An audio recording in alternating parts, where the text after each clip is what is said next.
you get it? Is it on? Hello there. Hello, sir. How you doing? Ready for another episode of Taking Over the World with Ed and Aaron? I think it's excellent. I think it's a great day. However, we're both wearing the same color shirt, and people are going to think we planned this. We didn't. Actually, you just walked in, and you just happened to be wearing it. And I actually had a hoodie on over this, so you didn't even know I was wearing it. So, yeah, it was just happened to be a coincidence So today. we are not going to the Sadie Hawkins dance today. No. We are just happen to be Team Baby Blue today. Team Baby Blue, yeah. Well, I can't wear dolphin colors. The teal blue. Well, it's a bad day for blue. You got the teal. I mean, except for big blue. You know, you got Michigan. Right? Yeah. We'll take go blue. The teal blue did not do so well this weekend. Nope. Teal blue and the two teal blue Dolphins, not looking so hot. No. And then you got the dark blue Cowboys. Definitely did not look so hot, man. Green Bay just walked in and said, "Hold my beer." Even though they boat raced those guys. Oh, it was horrible. It was horrible. Wow. And then you got the baby blue is the Lions. I guess and they won. True. How about those guys? Those guys did well. How about Dan Campbell just being a dude? I think that's the best way. He's just a dude. When they interviewed him, like coming out of the tunnel, like at halftime, and he dropped like, "Oh, well, we just gotta get the hell into this or something," and like just continue to put the pedal down their ass or something like that. Like, dude, this guy's just a dude. He doesn't care, man. That guy's a dude. And they love him. Now, one of the things that it was funny, I was listening to today, our best friend's show. Yeah. I was listening to him today, and I'm almost positive it was his show that said, when you look at the sidelines of the Cowboys and even the Dolphins, like they weren't fiery. Like you're looking at them and there was like no leadership. Like, hey, this is a one and done. We're out of here. Yeah, you look at the Detroit game and, well, he was fired up. Dude. Like even that there was a one play on fourth down by the end zone. He ran down to see how much room he had. Like he was all in. I think Dan Campbell's one of those guys. Like if you're on his team, and it kind of sounds like AP's kind of like the same way a little right. bit. It's like he seems like one of those guys. Is like, yeah, he knows X's and O's, but like for the most part, he just knows how to go out there and just compete. And I think that's not always something you can teach, right? Like, you get these coaches and stuff that are like, okay, well, if so-and-so does this, you need to be here. And if they rotate here, when you see this. And then there's dudes that are just like, dude, see the ball? Get the ball. And I feel like Dan Campbell's a hunter. Like, he's a hunter. He's like, right. go get me that ball. Right. And that's what he tells his defense. Go get me that ball back. And that's what they're just like, got it, done. Like, they don't need all of that. Yeah, and at the end of the game, when he put the ball in Goff's hands and, like, hey, get us a first down. Yeah. Like, everybody was like, why would you do that? Well, because it got the first down and ended the game. Like, you do what you got to do. Like, I love him because he's one of those guys. So he's a leader, right? So when we look at leaders of organizations and companies and stuff, like, who do you want to follow? Like, that's a guy that I'm all in with him. Well, and it's funny because they go back and they played a lot of those clips. I think McAfee played the clips too. Is that, you go back to his original press conference and he was like, we're going to start at the feet. We're going to take their ankles out. It's like, then when we get up, they're going to kick us down. When we get up, we're going to bite them in the shin. Then when we get up again, we're going to take a bite out of their knee, right? And like everybody was giving him crap like, oh, okay, buddy, like you're out of your mind. And now everybody's like, huh. Guess maybe we should have let this guy work a little bit because, man, he's got those guys ready to run through a dang wall. They're dangerous. I'll tell you what, I mean, and it's one of those things is it's not always the team on paper that wins.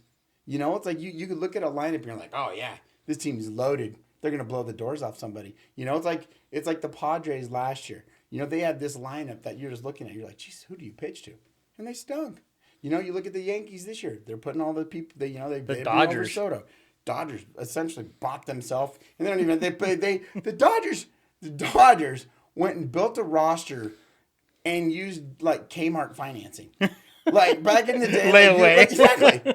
They went and bought a team and they're like, hey, we're going to go ahead and buy like the most expensive thing in Kmart.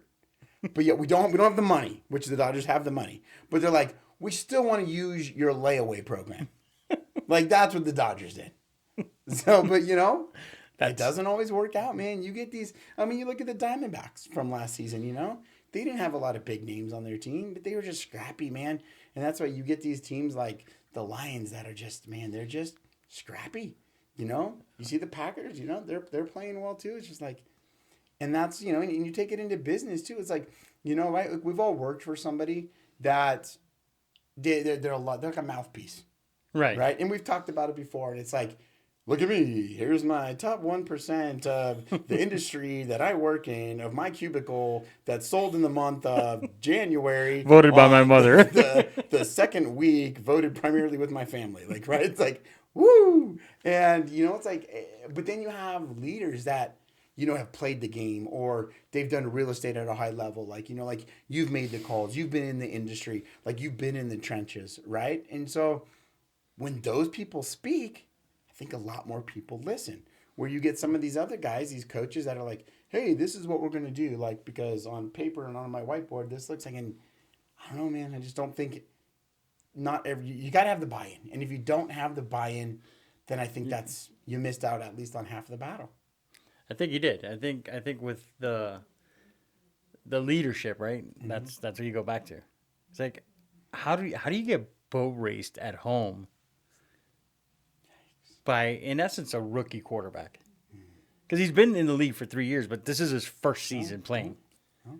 And then how do they get it right? How do the Packers get quarterbacks right every time?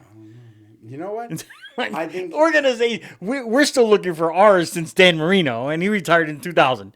Like it's been 23 years and we haven't found one. They just seem to like, okay, well, we're done with you.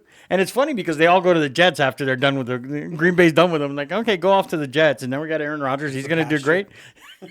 And I guess that's where you go to die, which is appropriate. The Jets. And I think it's kind of like everything, and I think it reminds me of a story too. It's like everything that we do, that those guys do, that everything that we do in real estate, when we start working with our clients, it's all really about one thing.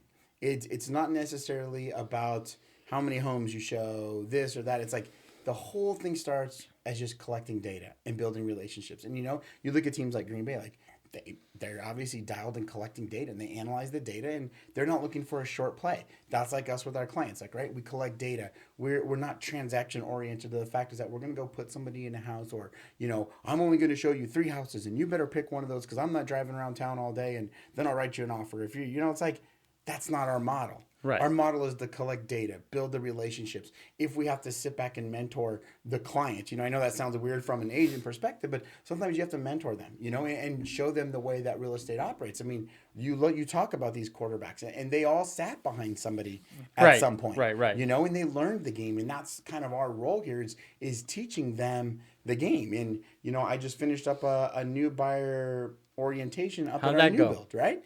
It went awesome. But this is what also makes me realize is that when people go out there and you have, whether it's sports or real estate or whatever it is, people think they can do things themselves, right? And I can do it myself. It's cheaper, it's easier, it's least path of least resistance, right? But you don't know what you don't know. And so when we go through and we've collected data for years on commercial real estate or residential real estate or the flips or any of that stuff, walking up, we did our original buyer orientation last week. And we went through and we stickered things, you know. And for those of those who don't know, new build buyer orientations, basically your opportunity to meet with the superintendent or the contractor manager, the right construction manager, and you walk through. They tell you all about the house, the HVACs, the appliances, everything they did, and you get to sticker all this stuff. And the guy goes, the superintendent goes, "Give me 3 business days and we'll have this all finished up." And I even told him, I'm like, "Are you sure?"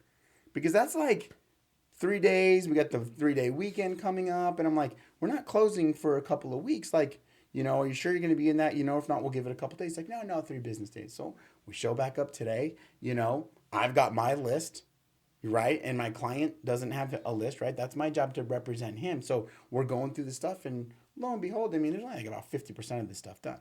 And it's minor stuff, but that's what people don't realize, you know, that it's like, that's why do I need an agent if I'm going into a new build, right? Why do I need an agent? And our client actually said to me in the kitchen, he goes, "You know what? I feel like you're the only one looking out after my interests." And I was like, well, that makes me fulfilled that we're doing our job as a team to provide you with that information. So what exactly, so people that are listening, what exactly is a new build walkthrough? So Like, what do you do in the process? What are you looking for? What? Because So- everything's different, right? Sure. So for me, On a new build, no, right, just a exactly. new build. Yeah, we're talking about new builds here. So one big thing is that we're looking at all the appliances, right? So this particular house, double oven, microwave, gas range, dishwasher, garbage disposal. I'm starting in the kitchen, going through all that stuff, making sure that everything seems to be working properly. We got all the manuals for everything, reviewing the warranties for everything, make sure that everything's installed properly and operating. And then from, kind of an appliance point of view, then I want to see like, okay, the water heater. I want to make sure that the gallons are right. Is it a 50? Is it a 75? In this case, it was a tankless water heater. Everything was hooked up. We went and checked out the AC units, make sure all that, right? So we're kind of taking like all those big appliances. Then I'm going to like floors and baseboards, right? Small things like that. Are there cracked tiles? Are there spots where they made a cut to put baseboards together? Is it patched well? Is it, blended together well? Going into the cabinets, the painting, does everything line up right? Or did they touch the right spots? We found little things like trim on closets. They only got one coat of paint, so they're kind of like almost like a see-through white, right? They needed Right. it to rain. I go in the backyard where the accent walls or like around the windows, the stucco's a different color. There was overspray. So we're looking at things like that. And as little as I found 2 doors that didn't have door stops. Like Okay. I'm looking at things like that, like minute for our clients because they're walking into a brand new build and not everything's going to be 100% perfect, but boy, it should be. And I feel like that's our job when we go with our clients to help them realize some of the things that they didn't maybe not have realized. We found a fan today that only works going clockwise. We pushed the button to go down to spin to push the air down. Didn't work. One of them started wobbling like it was a jet getting ready to take off, So, it's just small things like that maybe your ordinary buyer it doesn't look at. And probably the biggest factor is that, let me ask you, what happens when you go buy a new car? What happens when you buy a new TV? What kind of emotions do you have? Oh, I'm excited. Right? You're jacked up. Yep. So this guy's walking through the house. I mean, this is his first time he's ever bought a new house. He made comments to me like, I didn't know if I'd ever be the one in my family to buy a house. And it's a nice house. So he's jacked up on emotions, like, oh, this place is great, this and that. And I'm like, okay, I'm able to separate that emotional and that work spot, right? And so I'm able to go kind of look and kind of refocus him like, yes, I know this house is awesome. Like, don't get me wrong. I'm more than happy to come over and sit out on the patio and watch a Super Bowl with you. Like, let's make Right. that happen. But between now and there, I got a job to do. And I think that's too is that, you hear a lot is that, well, I don't need a real estate agent. I have a friend who's a real estate agent. That's fine. And they might be really good at their job. But are they able to distinguish that we can be friends, but I also got a job to do? Like if I show up with you to buy a new car or a new house and you're all jacked up in emotions, like, I want to be your babe. Hey, I can't wait. Let's Yeah, go. I'm Right. free. Let's do this, right? But is that being a good friend? Or am I doing the job that you've hired me to do? Right. No, I get it. I think that's where the big separation comes into play. And I think that we as a team, right, we try to pride ourselves on the level of service. Right. Like, no shame on anybody, but you go buy a inexpensive car, and you basically go get finance, get the car, and you leave. Right. You buy a higher end car, and while you're taking care of the paperwork, signing for everything, they're actually pulling the car in.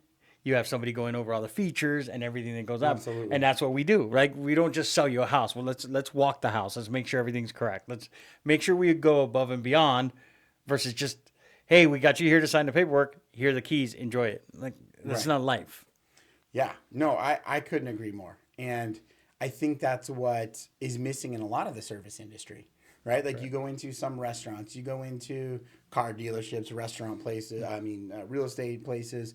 And again, there's tons of restaurants. There's tons of car dealerships. There's 13,000 real estate agents as of now, maybe a little bit more, but as dues Maybe and a stuff little less come, 'cause dues are due, and some of them who thought this was an easy meal ticket because they watched an HGTV special and they're like, oh, this is going to be great. I'm going to sell real estate and drive Ferraris. Like, Right.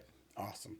Like, but, and as I think it's easy to find the bad in the service, but being that team, being that group that can take that service to the next level is something that you feel good about inside too, like knowing that you've really helped somebody out. The effort.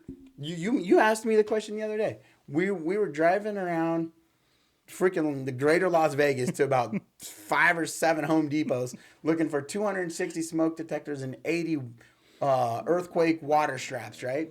And the comment to the most part was, do you think this is expected or, like assume that, like agents would do this? Right. Right. And we started talking about that. I'm like, with you, yeah, I think people know that that's the kind of service that you bring to the table. Like, you're the Right. guy that's working hours behind the scenes. Because I've seen you come into the office so many times on, like doing CPR on this deal. Right. But you're grinding. But that's because you can see a lot of people would have thrown in the towel. I mean, I commend you to the highest degree because there's so many people that would have thrown in the towel on this deal.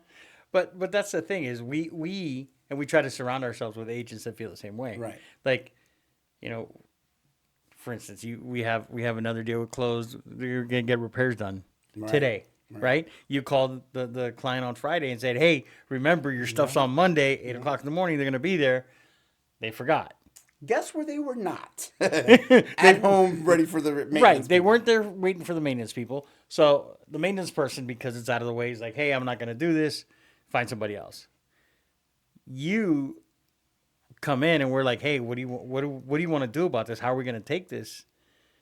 He's got to kind of find his own guy. Like, we had somebody lined up for him. That guy doesn't want to go. And your answer to me, which is, again, commending you because that's the service we provide. Like, no, I got to give him options.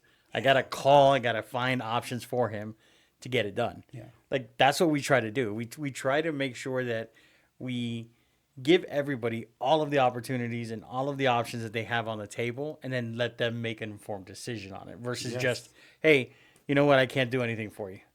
Well, and you know what? I think you said it perfectly because that's, again, you go back to the way we really started today. It's all about collecting data, right? And it's our job to present that data in a way to let our clients make informed decisions. Because we'll get people all the time. Like, I've got some clients right now that were referred over to us, and they said, "Well, what would you like? What is the house worth, or what would you price it?" Like, it's not that simple, right? Like, there is no crystal ball. That's like asking, well, like when you spin the roulette wheel, which one's gonna hit, black or red? Like, I don't know. if I knew, I'd be out there all day just picking here, right?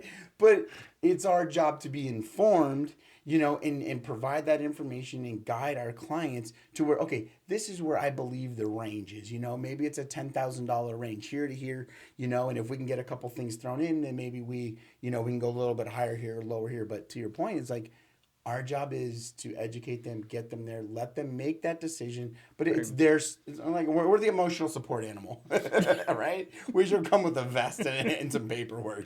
Yeah, we should be. I think we should, and I think we do that a lot. We spend a lot of time educating clients, and not just the sale, like afterwards, right?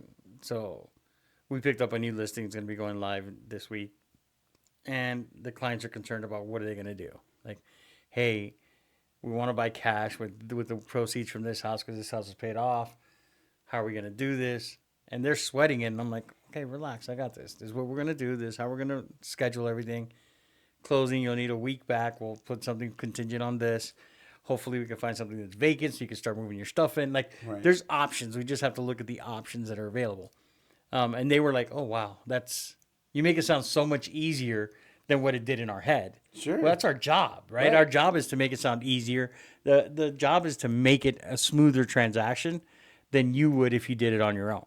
That's why we're here. One I think it's so funny is that you hear agents throughout offices and brokerages and stuff like that. Oh man, yeah, I had to show houses. Oh man, I had to write a couple offers. I had to write a counter. Like, that's your job. Right? That's kind of what you get paid to do. It's like, I think it's very easy in our industry for people to realize, because you're you're an independent agent, you're a 1099 at your brokerage, you are essentially your own boss, for the most part, right? It's like, oh, you're gonna have all this free time. I got this job so that I wouldn't have to work 9 to 5. It's like, yeah, but that means you got to work other hours, you got to work the weekends, you got to work when your clients need you, and I think so many people lose sight of, like, oh, I'm only going to write one offer. I'm done with these clients. Why?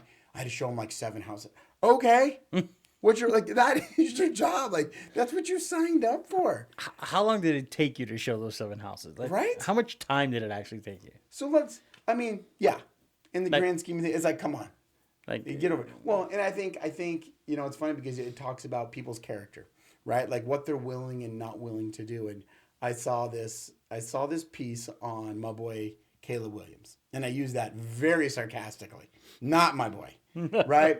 And whether it's right, whether it's wrong, I don't know the source. I saw it, on the internet. So, of course, you can't believe everything, right? But I think it's kind of consistent with what we're hearing about the guy. And although it sounds like he's a really good quarterback, and I've seen him play, here and there, obviously not the greatest year, but first when the comments came out earlier in the season that supposedly, allegedly, he wanted part ownership in an organization, right? That came out from his camp. Okay. Right? And so now allegedly the news story is he won't play for the Bears. Oh, he will not declare, and he Yes. still hasn't declared for the draft until he's guaranteed that the Bears are not going to have the number 1 pick. Like, bro, I had a problem with Eli Manning when this happened, when he came out of the draft. I got a problem with that. Right. Like, there is, like, when you think about it, there are 32 QB1s in the country, in the world. In the world, right. In the world. There are 32 positions available. Like, Where you make millions of dollars. Imagine applying for a job in real estate, in car sales, and teaching. Anything. It doesn't matter that there's only 32 of these positions available in the country. In the world. And you're applying for one. And now you're going to say, potentially, allegedly, you're going to say, well, as much as that's my future is one of those 32 jobs, I'm not ready to commit to you guys until I know that one of these companies, who has the first right to hire me is going to pass on me. Yeah. Like, who are you, bro? Who are you? Like it's funny you say that because I did an exercise with my brother this weekend after the Dolphins lost. Ooh, I bet it was an exercise. Yeah, we went through the whole draft order and we're like, okay, would you take our quarterback or their quarterback? Right. And it was about 50-50, right? So as we're going down the list of every team and who their quarterback was versus our quarterback and who we would prefer as a quarterback, who we thought would win games for us. So then we go into the draft, right? And I'm like, okay, we're looking at Penix. I think Penix is a great team guy. Mm-hmm. He's a good athlete. But has injury problems. Sure. Our quarterback has injury problems. Yeah. And he played this year all season, no injuries, great. But do we want to bring somebody in here like that? Right. Yes, he's a lefty. Our quarterback's a lefty. It makes it great. But do we want somebody like that? No, that's not really right. And then we talked about your boy, Caleb Williams. And we're like, hey, what about him? I'm like, well, him to me, I put him in the category of Jamarcus Russell and Ryan Leaf. Like the biggest bust at quarterback you will ever have. Oh, calling your shot. Okay. And he's like, no. I'm like, you know what? You didn't believe me when we picked Tua over Herbert that I thought Herbert was a better quarterback because I've seen a bunch of them being on the West Coast. You're in Miami. You don't see a lot of them. Yeah. And he's like, no. I'm like, but now you admit that I was right. Herbert's a better quarterback. He's got a stronger arm. He can move. He can do things. Now you're going to argue with me over the same thing when I tell you this guy's a knucklehead. Like he's a head case. Once he started losing, he went down a rabbit hole of losing games. Mm-hmm. Didn't even make a bowl game. Like they went down a rabbit hole and they were horrible. So is that what you want? I don't want to put my money on him.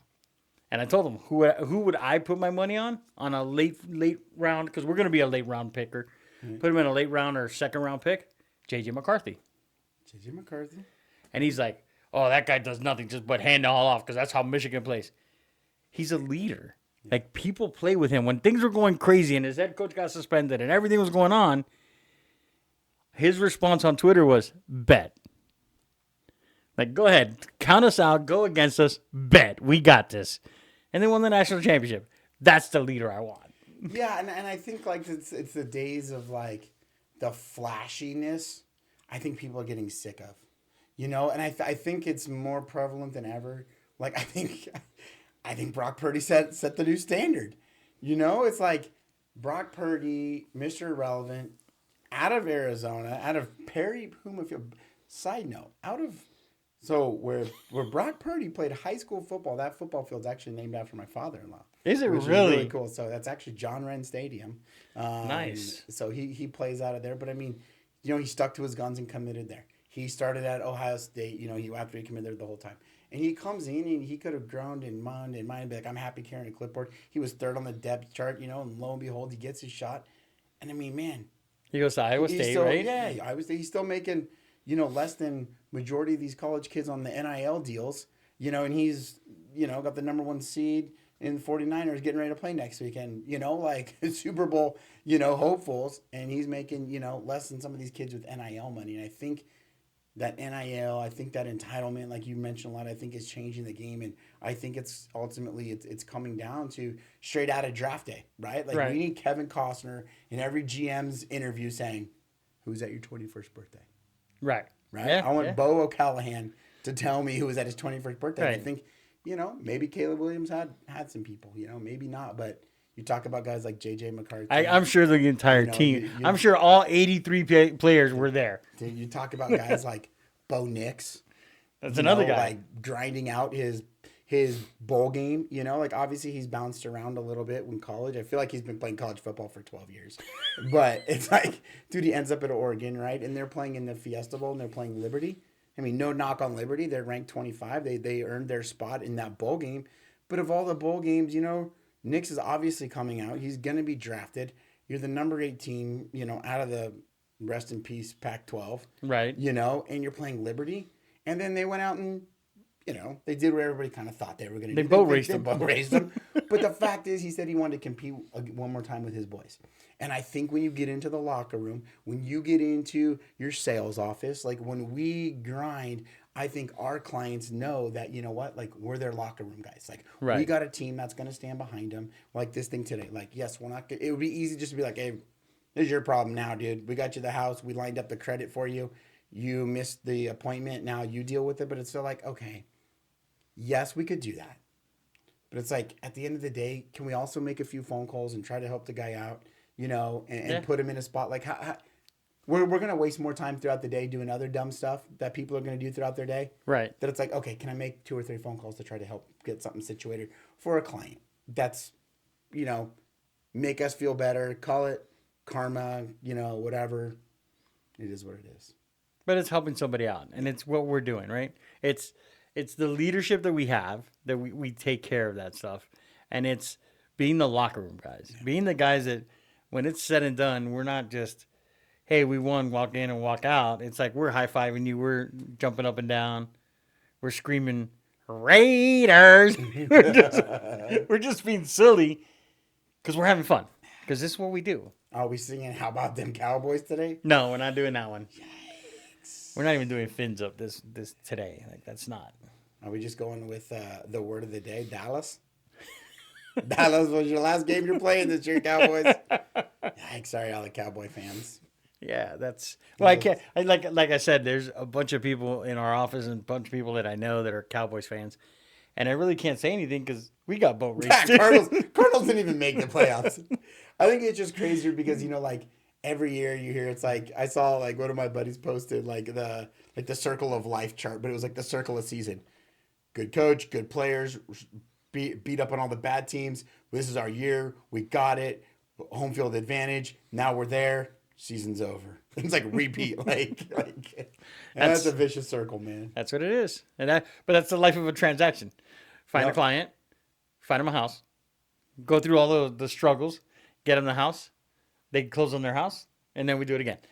Well, and then we kind of take it into that. Ours is more of like that infinity shape, though, right? Because it's like once we get it done, yes, we spear off, like you said, to Do go it for again. the next one. Yep. But we stay connected with that client, like you said, like to make sure that we see them all the way Right. through. Like once we're done with that transaction, theirs kind of turns into this infinity loop, and then as a team, we transition right back into that circle of Start finding it again. here we go again. That's what we do. All right, sir. As always, it's a pleasure. Always. Happy Martin Luther King Day. Say, you have a dream? Always. What's your dream? It's big. Taking over the world. There you go.